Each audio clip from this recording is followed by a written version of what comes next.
যে ব্যক্তির মধ্যে সততা থাকে, হাজার নিন্দা করেও লোক তার কোনো অনিষ্ট করতে পারে না। নিজের সততা অন্যের কাছে প্রমাণ করার কোনো দরকার নেই, শুধু নিজের কাছে প্রমাণ করাই যথেষ্ট। কথা বললে সাধারণত মিথ্যা বলার সম্ভাবনা বেশি থাকে, অথচ নীরব থাকলে অপ্রত্যাশিতভাবে সত্যটা যেন ফুটে ওঠে।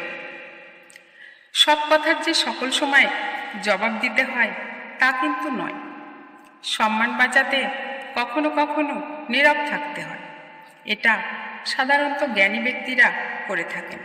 মেধাবী হলে খুব ভালো, কিন্তু অধিক গর্ব করার কিছুই নেই।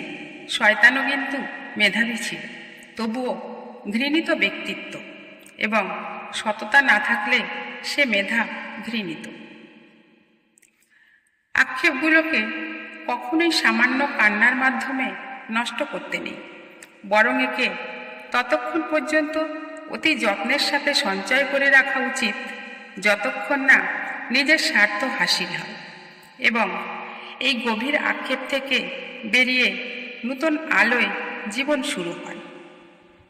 আক্ষেপ, অনুশোচনা এগুলো হলো মানসিক শক্তির ভয়াবহ অপচয়। এটি শুধু সামনে চলতে বাধা তৈরি করতে পারে, আর কিছু না। আক্ষেপ না করে অভিজ্ঞতা যাই হোক না কেন সেখান থেকে শিক্ষা নিয়ে এগিয়ে যেতে হয়। অতীতের কোনো ভুল এবং ব্যর্থতা নিয়ে চিন্তা করি, কারণ এটি কেবল মনকে দুঃখ ও হতাশায় পূর্ণ করে দেয়। তার চেয়ে বরং প্রতিজ্ঞা করতে হবে যে ভবিষ্যতে সেই ভুলগুলোর পুনরাবৃত্তি যেন কখনো না হয়। অতীতে যেসব সিদ্ধান্তের জন্য আজ আক্ষেপ হয় তাতে ভেঙে পড়ার কারণ নেই। আমরা মানুষ, ঈশ্বর নই।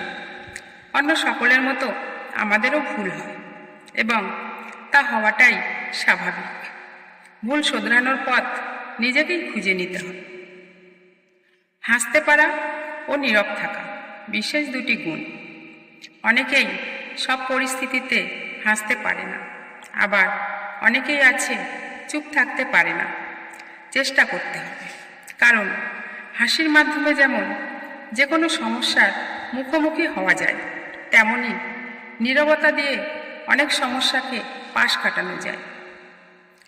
জীবনে রাগ, অনুশোচনা, উদ্বেগ এবং ক্ষোভের জন্য সময় নষ্ট করা বোকামি, কারণ জীবন খুবই সংক্ষিপ্ত এবং সময় খুবই মূল্যবান। এমনভাবে বাঁচতে হবে যাতে আগামীকাল আর অনুশোচনা না হয়। বিশ্বাসঘাতকতা ও প্রতারণা থেকে দূরত্ব বজায় রাখা সকলের কর্তব্য, কারণ এটি শুধু মানুষের ক্ষতি করে না, বরং আখেরাতেও ধ্বংস ডেকে আনে।